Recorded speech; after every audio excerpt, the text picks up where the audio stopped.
So, I wanted to share a little bit with you about our experience with insurance.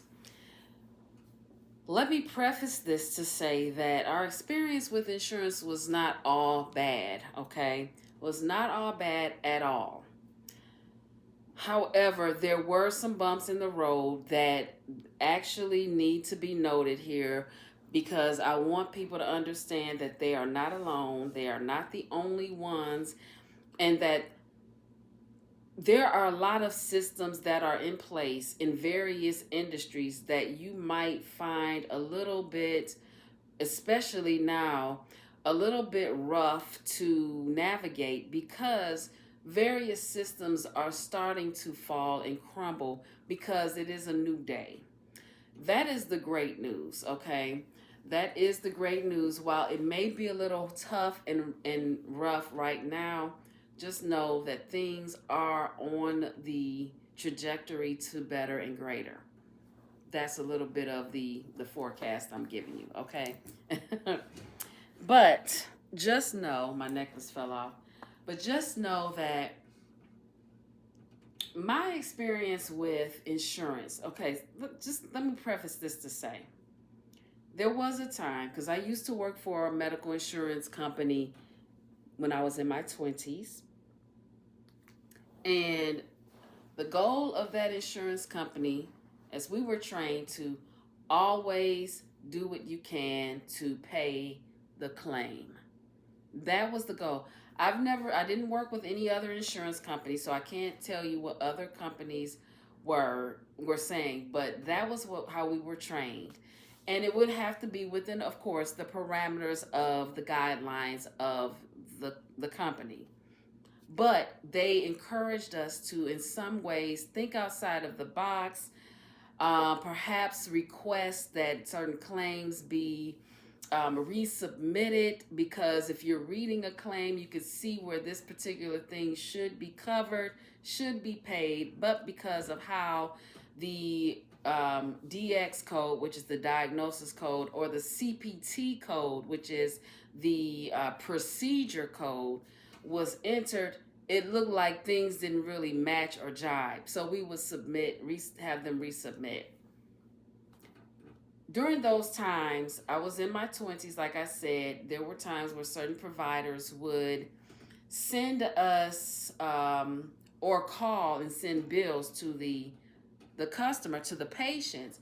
And more often than not, these patients were seniors. They would call in and they would be concerned, upset, nervous, and afraid, wanting to pay their bills and do the right thing, but they maybe didn't have the money. They've already paid the bill. They're confused why they're getting another bill for the same service. I would go into the system and I would discover that according to the contract that the doctor had with us, the insurance company that I worked for, according to that contract, the provider had already been paid what is usual and customary, meaning because they are in contract with us, the insurance company that I work for, they agreed to only accept the usual and customary of payment, and that they were not to bill or charge anything above and beyond that amount. And so the senior citizens would call in concerned, upset, wanting to pay their bills, do the right thing, did not want to lose the provider, the doctor, and the care. Or sometimes they would be at the hospital and they wouldn't want to get a service rendered because they didn't know if they would be able to pay for it when it was over with. And so that's when my advocacy kicked in. And I would take offense to these things that these providers were doing, because they would be billing. It would be like, and it happened to me a couple times. And so I knew what the bills looked like. The bills would come in the mail and it would say you owe this amount, and it would not include a date of service.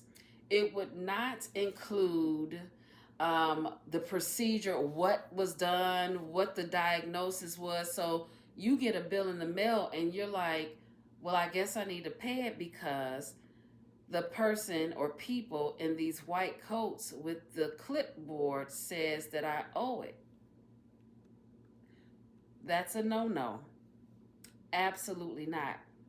And from that experience, from working at this insurance company, what I learned is before I pay any bill, and I recommend this to everyone, before you pay any bill, you wait to receive what is called the explanation of benefits, the EOB, where the insurance company has received the claim from the provider, which would be the doctor or hospital and they show how much they have paid and how much is due from the customer, from the patient. What is the balance due? And then you pay that said bill based on that explanation of benefits. So any bill that you receive from the provider, doctor, hospital, you match that up with the explanation of benefits, which both should have the dates of service on it, so you are able to reconcile what this bill is for. And as long as they match, feel comfortable with paying it. If you have any questions at any time, you call the insurance company, you call the provider. I recommend calling the insurance company first to see, well, why is this not paid or why is this not covered? Because sometimes maybe the provider submitted the claim incorrectly with the wrong diagnosis or procedure or whatever. And then you go from there, reaching out to the provider, the hospital or doctor.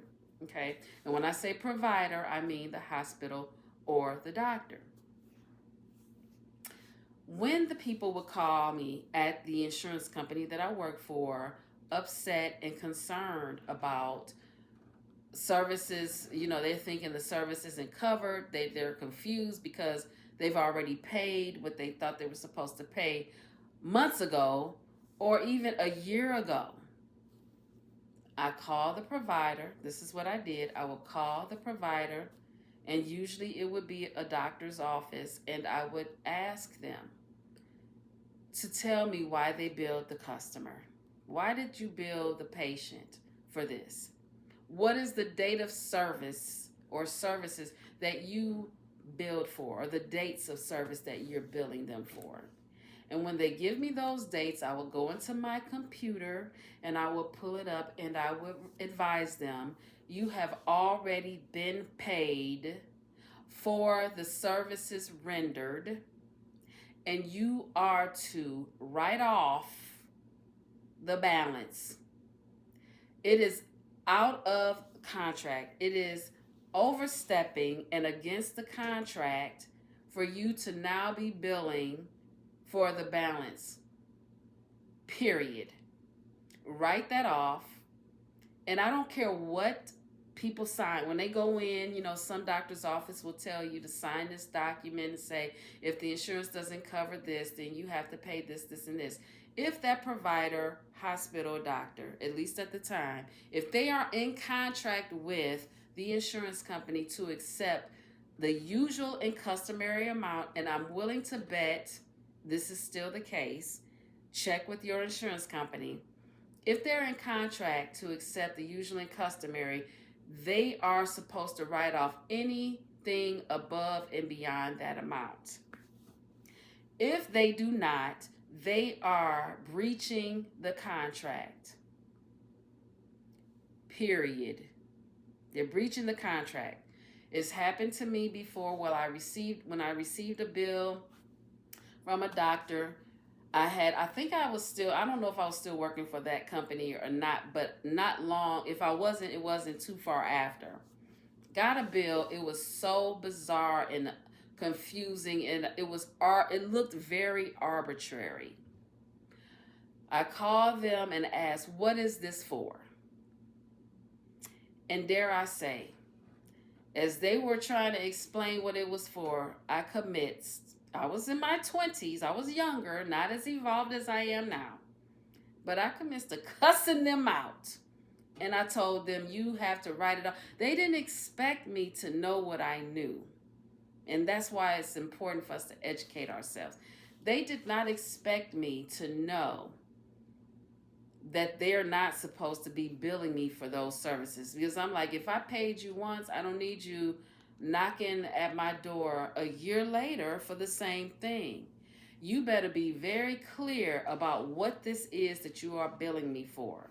It is not enough for you to send me a arbitrary bill just because you said so, saying that I owe something. Because what I do know is that you are in breach of contract. And I had to tell them between the cuss words that I was spewing, I'm like, you better figure it out and figure it out without me because I've removed myself from it. It's all on you now, boo. It's all on you. And I'm telling you. So, with insurance, just reach out to your insurance carrier. And I honestly, I wanted to share this because, and I could be kind of like going all over the place, but I wanted to share this because this thing is happening and is running rampant.